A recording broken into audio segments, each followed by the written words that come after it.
Hello friends, welcome back to a new episode of Road to Rank 1. Today our first opponent is going to be none other than Strange, a Russian Protoss player that is known to be a little bit tricky to play against at times.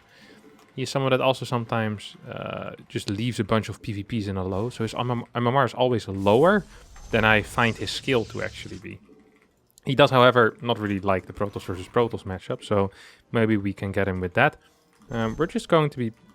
Did I just get blocked by this little annoying critter blocking my gas? I think that actually was the case there. So we're going to delay our second gas a little bit until we see a probe show up. And as long as there's no probe, I'm going to assume that I won't be blocked in my in my plan to try and get a fast one gate expand. Okay, here we go. We are going to get blocked. We immediately get everything going. We see no wall in the front for our opponent, which is interesting, because that usually indicates some type of all-in, I guess, while also being safe against potentially adept plays. So I'm kind of feeling a Stargate maybe, or an adept opener out of my opponent is of course also a viable option here for the early game. That's my opponent's second pylon. He will let this finish. 100% Strange is going to let this finish. We see very little gas mining, 2 in each gas. So I'm almost feeling just like a pure gateway all in a way, or like some proxy robo. He's really rallying hard into the minerals. It's important to note always how much gas your opponent is taking. So that pylon finished up. We see a third pylon going down immediately. That means that the pylon that is blocking my natural right now, I don't want to say is wasted, but it's pretty much wasted. Like, there's no real purpose there. It will force out... Oh. It's actually going to block it with a cyber core as well. That's a little bit surprising. We'll have to wait and see what tech my... I mean, he's hardly... There was a chrono boost on there, no? I think I saw a chrono boost on that. That's interesting info. That really is interesting info. Okay, we'll send this across the map. Get a battery as well. I mean, otherwise it might be a little bit unsafe. I actually wanted to see what the first 2 units were going to be out of my opponent. I want to know if it's Stalker or Adept. So we're just going to hang around here for a little bit longer. I think it's Stalker though, isn't it? Did not actually show his face. Stalker indeed. I mean, this looks somewhat bad for me. Or maybe it doesn't, depends how smart you are. But this actually is completely fine. And the reason why this is completely fine is because I have continuous worker production here.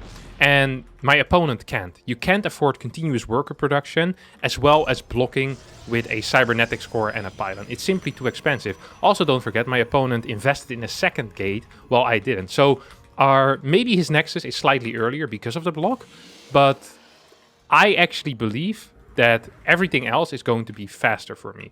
It's almost impossible that he got any type of tech with this.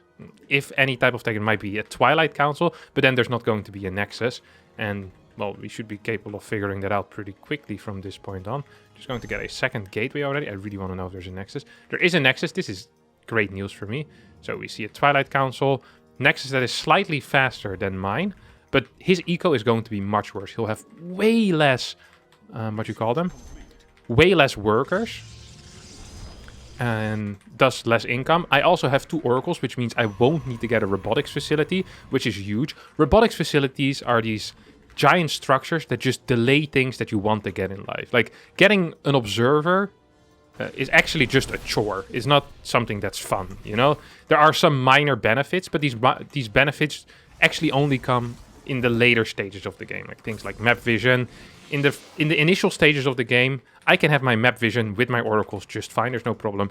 Oracles have way more benefits than observers will ever have, because I can fly. There's also a threat coming out of this. Maybe I can snipe a worker here or there. Maybe I actually can do that. I'm just waiting for the next worker to come by. Oh, am I supply block? Oh, I just don't have any cash. Well, practically the same thing. Oh, no third base for you, buddy. And note that I went for 3 gateways here. That's because often when you open up with 1 gate, you have slightly less production initially. And I kind of make that up saying, okay, I had better eco, so I can afford a faster 3rd gate. And at the same time, he also has 3 gates. No, wait, that's 2. What's this? I want to know what that is. I actually really want to know what that is. So we see... Oh, where's that worker? I know you had to have built a worker here somewhere, no? Well, apparently not the case.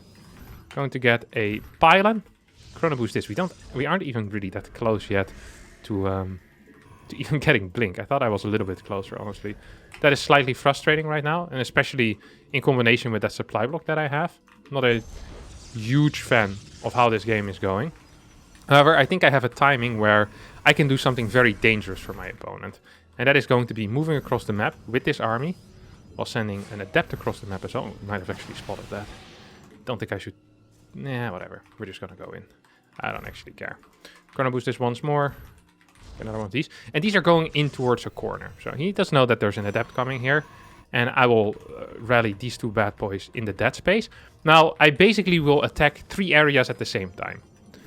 I will attack the natural with my adept. I can attack the main base with my oracles and potentially do some drone damage. Or worker damage, excuse me.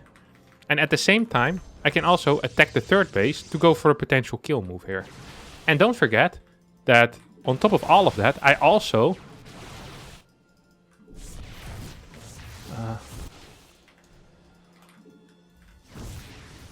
Hello! Kill the probes, you idiots. I also have... what was I gonna say? I have detection and I have the stasis wards, which could be hugely beneficial for me. I actually think, despite this not looking too clean, first game of the day and all that, I think this was an okay trade for me, actually. Up, that was fine as well. Come on, walk into my stasis for once in your life, mate. He also, don't forget that just because he's defending now, and mainly because of that cannon, makes life a little bit more difficult for me, doesn't actually mean that he's ahead. Like, I am still ahead, I just wasn't capable of doing as much as I wanted to. I also didn't go in with my adept, I actually kind of like the fact that I have map vision there, so I think I'm just going to keep it. And we'll get a 4th base at this point as well. We went up to 5 gates, kind of an odd number. You get it? 5? Oh, never mind. We'll get 1 sentry. And we'll continue getting pure gate units. I do, however, want a single cannon right now over here. And we'll put a unit in the wall. Because oracles, they want to be out on the map. So they can't always be at home. Because, like I said, they want to be out on the map. We see a lot of gateways on the way. This might actually be an all-in out of my opponent here.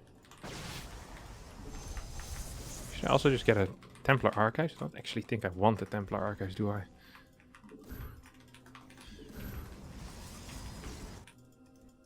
Going to get more of these. Nice one, Kevin. Just warp it in, what you call it, behind. It's obviously not quite what you want. I think there might be some type of detection here as well, by the way. So I'm obviously looking out for that. Because it wouldn't surprise me if there really is some type of detection that I have to be, you know, I have to be mindful of. It's important to know what your opponent is doing at all times when it comes to vision. Okay, well, gonna get actually a couple of extra gateways even. Go up all the way up to 10. We're completely set up on that extra base as well. Eventually we'll need to get a robo anyway, so we'll just get it. You see how late I built that? Makes life really easy for me. Do want a pylon here as well, in case a prism ends up going in towards my main base. Would be a nice thing to have, I guess. Wouldn't surprise me if there's an observer with this army. If there's an observer somewhere in front of the army, wouldn't surprise me too much either. Oh, I just lost an oracle. That sucked. Here we go. I see it. And I'm going to kill it. Good blink forward by me. Interesting blink forward out of him. That shows a lot of confidence in his current army, which I don't actually think he should have. Right? Like, where's that confidence coming from? Why do you believe you have such a big army? You don't actually have such a big army. You have a pretty small army. And now sometimes army size doesn't matter.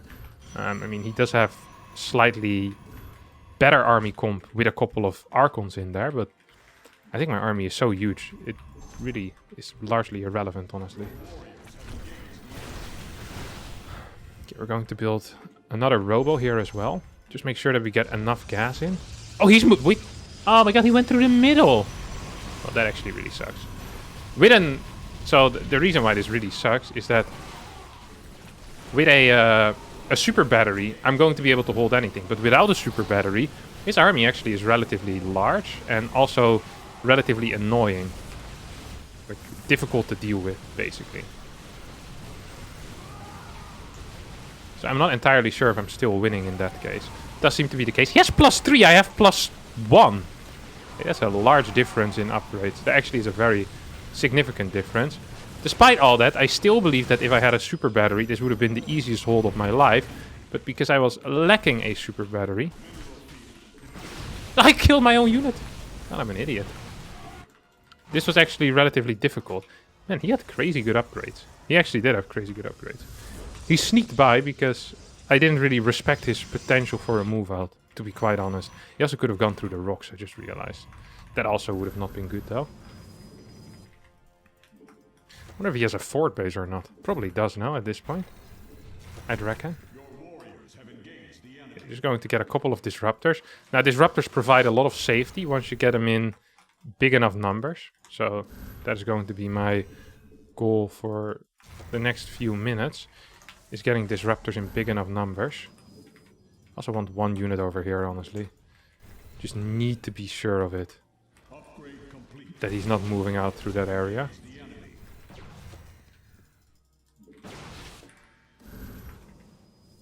He's going to get a stasis here. He can't really see that with that watchtower. Okay, now he's seeing it. Okay. I still need to just win a bit of time. That was good for me. That also was good for me. We have a relatively large run by heading towards my bottom side base. You can see our supply isn't as great as it used to be once. That's a thing of the past now. I also am lacking vision on both sides currently, which is annoying. Especially given how he's behaved so far. Kind of irrationally when it comes to army movement. This type of stuff is actually wild. Blink forward, come on. I dare you to blink forward. This is good for me.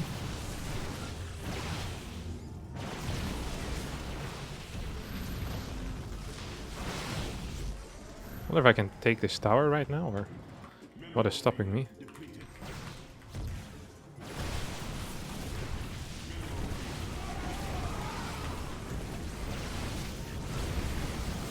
Kill it.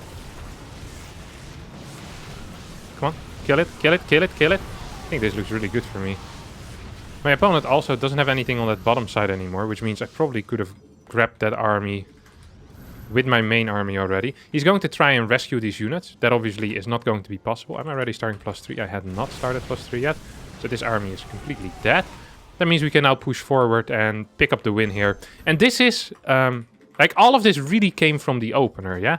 I didn't do anything special here. I defended my lead. Defending your lead in PvP is, well, not extremely easy, but at a high level, a lot of games just get decided based on that type of stuff. Like, just defending your lead. And if you can do that, yeah, you obviously very often win.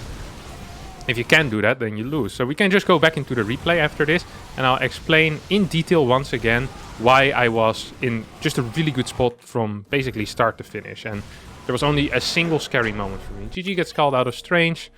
Now, he did have 5 bases. Relatively low gas, I have to admit, though.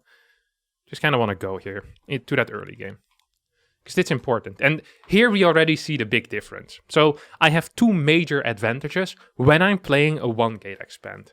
And I'm getting a fast Stargate. One is I get a fast Stargate. You could say, well, he can also get a fast Stargate with the 2-gate. That is true, but then he can't produce from 2 gateways. So what is the purpose of getting a fast second gateway if you want to have a very fast Stargate? There's really no purpose, because a fast Stargate is safe on these maps because of the ramp.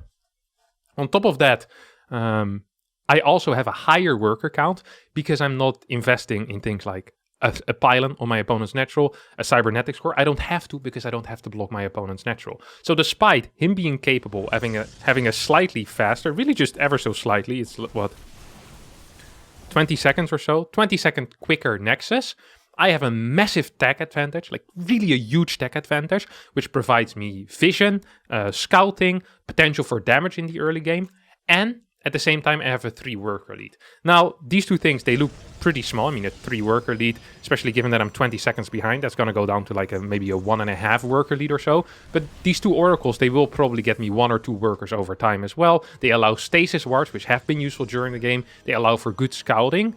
And they force out cannons eventually in the main base when I start pushing with my major Stalker force.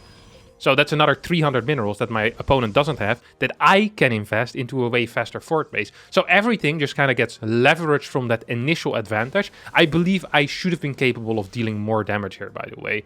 I regret not controlling these oracles as well.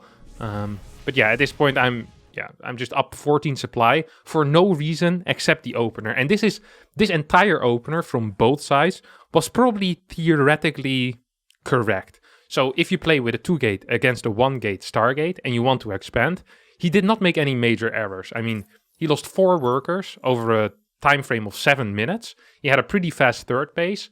He had the cannons. He even skipped... No, he didn't skip the robotics facility. Never mind. He had fast force, though. I'm not a huge fan of that, but he did use it well later. So yeah, overall, without anything major happening, he's just behind. And that is why everyone... and their sister and their mom is playing 1-gate Stargate on maps that have a ramp. If you can defend it, this build is simply superior. Alright, we're going to see how many points we get here from Strange, and then we'll pop into our next game. 10 points, puts us back up to 6-6-19, and we'll immediately hit the play again button. And I'll see all of you in game number 2. Another game against the Protoss, this time a 6k MMR Protoss. Well, 6k 50, so 6.5. 6,000 and 6,050 is what we'd call it, I guess. So our second game is on Glittering Ashes. Now, the reason why the 1-gate theory doesn't work as well on maps without a ramp is because things like the 4-gate, 3-gate Blink Exist, even 3-gate Robo can be really difficult to hold your forward wall. So these days, when we do see these early expands, we often see them done without a wall. But without a wall, there's loads of issues still as well. Like you're always going to be running into issues. There's currently one player, maybe 1.5 player that really enjoy playing 1-gate expand on non-ramped maps. And that is Astrea and MaxPax. I'm not one of them. Trust me, if I would feel like it was stable, I would play it a lot more. But I often feel extremely inconsistent with the build. Well, when I talk with MaxPax, he says it is the only thing that makes him feel more consistent. So we're just extremely different when it comes to that. I have to admit, my knowledge of those early games on non-ramped maps is simply inferior to that of MaxPax as well. And given that MaxPax has an insane PvP record, he probably is onto something. But it's just one of these things where if you're going to try and learn 1-gate expand, you need to start investing heavily into loss. Because you're going to be losing a lot of games against people way worse than you. They're going to take away your tournament spots. They're going to destroy your MMR on the ladder, if that is something that you would care about. Which obviously, if we're on the road to rank 1, we do care about that. But over time, you're not even sure how much of an effect it is going to have. Because, yes, MaxPax's consistency in the matchup can largely be contributed to his 1-gate expand. But I also actually believe his knowledge of the matchup, his unit movement, is practically second to none. So it's not like if you know how to 1-gate expand, you're now the new god in PvP. Like, that is really not how it works. The current god in PvP is a 1-gate expander, but yeah, it's not always the case that just because the best player does something, that it also is the best thing to do. There might be other factors. A good example would be Dark, for example, in the ZVT matchup. Dark was insane in ZVT and would hardly ever lose, but he was playing openers that were objectively worse. Crap, I forgot my warp gate. I'm an idiot. Than a lot of other openers. Full wall. I dig it. I do dig it. Yeah, objectively worse. Just worse things. Less efficient, but he'd still win majority of his games. And that's something that you also need to keep in mind, of course, is that there are other factors rather than just the opener. I'm just a player that is heavily focused often on the openers. So, yeah, a lot of my wins come from opening game theory, basically, where I try to, I know both situations relatively well. What is that? 2 more stalkers? Interesting info. It's a really interesting info, actually. Almost makes me want to... Oh, what was that? Almost makes me want to do this, actually.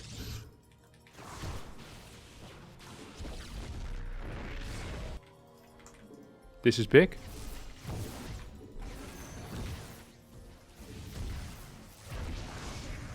So that's 5 that I just killed. Did he finish that pylon? No. No way, right? my friend. Now you're in trouble.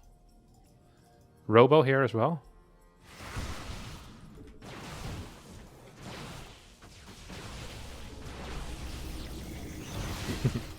One more kill. Get one of these. Do I want another Oracle right now? I don't think I actually do I? Wouldn't surprise me if my opponent starts attacking me. Don't think he's going to get anything there. I probably built too many workers here as well. Have to admit it. Just have to admit it. Too many workers, it's a curse, my friends. Kind of want to build another Oracle here. Because he's rebuilding a lot of workers as well. So that's going to be the thing that does it for me. I don't think I need a second. I can cancel this, I think. Pretty. Sometimes I can do things, but I don't have to. Like, I didn't have to cancel it because I'm already very far ahead. But I don't think there's any real point in keeping it. I mean, my Immortal was about to pop out. Gonna get some vision on the sides in case, like, a double... Actually, let's check if there's an expo here or not. In case it's like, oh, there's no expo, for sure.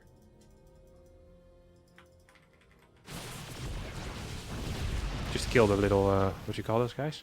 A critter.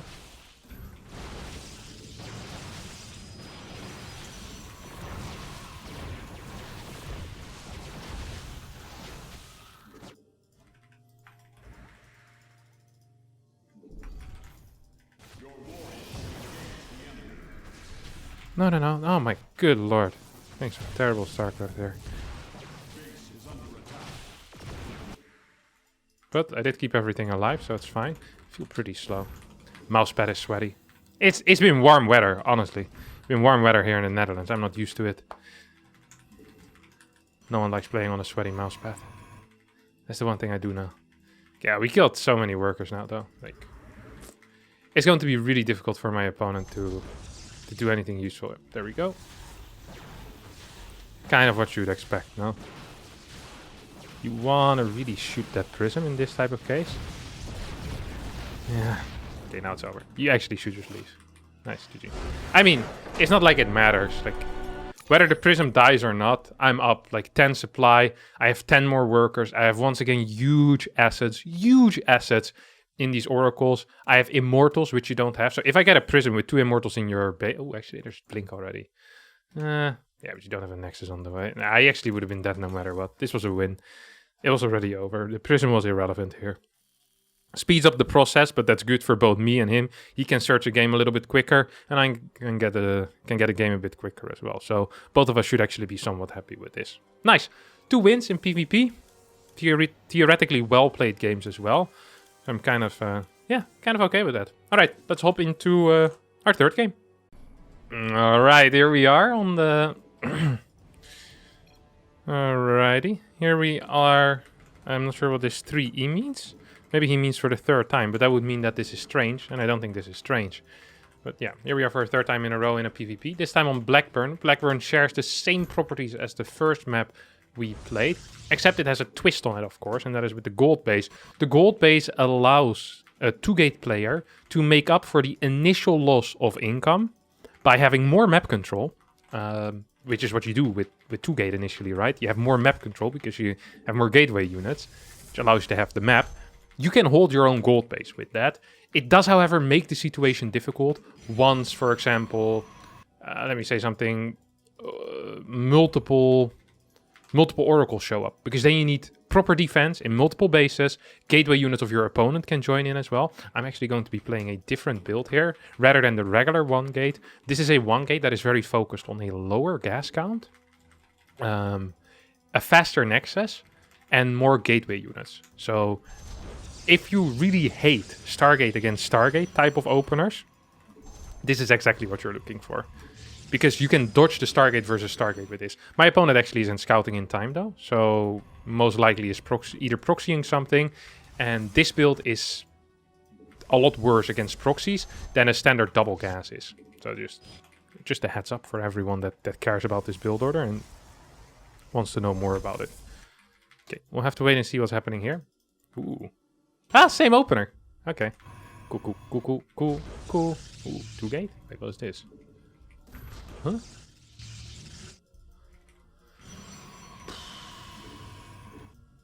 That means there's no second gas here either. It's doing this off of one gas. Okay, second gas now. Well, this is what I meant. The second gas can be before that gate. It's not possible, money-wise. I was considering an adept here, but it feels wrong to have an adept in this case. Because I'm down in gateways. Yeah. That is a fairly odd game, isn't it? And I believe we're going to get attacked too. Okay, it's fake. He's building stuff in my main right now. Like, what that is, we're not quite sure yet, but it's probably a pylon. Yep, there we go. Ah. Oh god, we're gonna go deep into some real crap now, huh? I mean, if I kill this, I'm kind of okay. I'm gonna kill this. There's nothing you can do about that. I think I first want to focus on these batteries. I'm not sure if I could take out the pylon before I take out the batteries. That's why I'm focusing mainly on those. So yeah, he immediately realizes what's going on. Cancels. I'm stuck with a robo though. I don't really want that. I also cancelled my warp gate. Also frustrating. He had a reasonable investment into my main, though. I mean, with the pylon, and he built a couple of other structures as well. Don't actually like my position too much. Yeah, I really do not. I shoot, but I don't.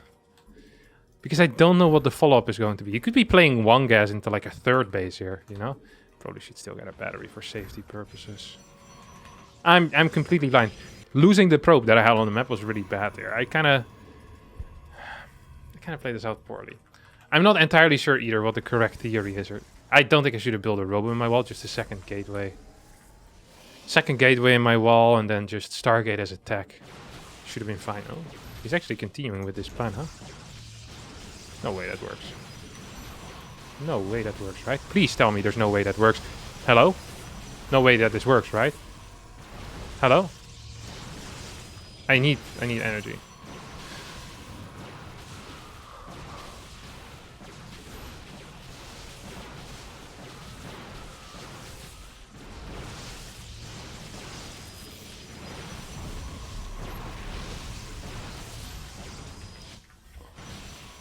Come on, kill some of these. No, I'll just cancel this. More batteries on the high ground. I am in a world of trouble right now. I am in a world of trouble. Let's see if we can kill something here. Oh, he has nothing here.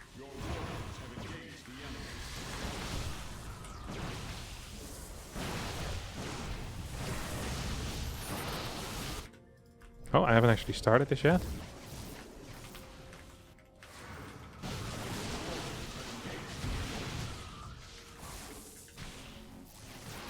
That's completely useless as well.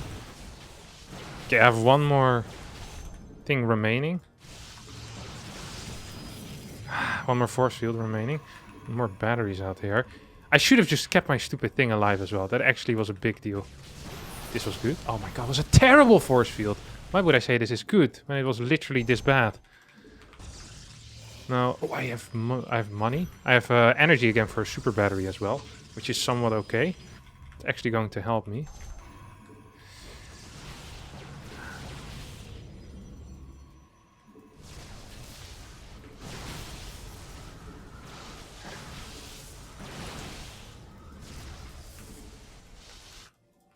One of these. I think he's going to... Yeah, he should be getting some of these again, I was gonna say. Should get them pretty soon as well.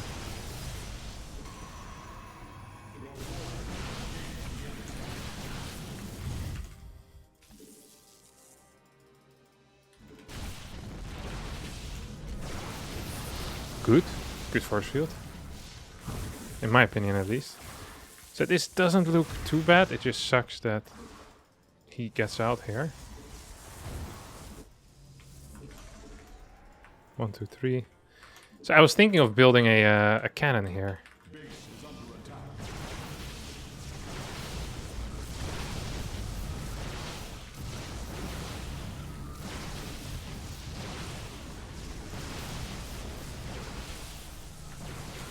Can't fight it, no? Surely you can. Oh man, these batteries healing. Yeah, or God's gift. too low in workers. I should have, if my Oracle stays alive, I forced 2 Stalkers to be here. This was over 4 gates. I kind of underestimated the possibility of this. My initial battery was late. My second battery was a bit late as well. No backup pylon. Made the situation a bit more dicey than it probably ever should have been. But it's such a transparent build order in the early game, which also cuts some workers out. So once you commit to the pylon in my main base, you've already cut a bunch of workers, which we probably can see represented in the workers active. I mean, I probably spotted around here. I'm up like 6-7 workers at this point. My gas income is extremely high as well. So yeah, there's just a lot of factors here that are in my favor. I'm not even sure if canceling the gas in that way is correct. Like he did. I think you just fake that you want that gas. It's 70 minerals, and it makes it a little bit more ambiguous as to what's happening, I guess is the word. So yeah, well, that's going to be it. I get another 8 points. We raise our MMR to 6635. That is going to be it for today. Lots of theoretical PvPs that we all managed to win. That means that the head is working well. It's just the hands that sometimes are a bit slow. I hope you all enjoyed this video. If you did, don't forget to hit the like button, subscribe to the channel, and I'll see all of you next time for a new one. Thank you, and bye-bye.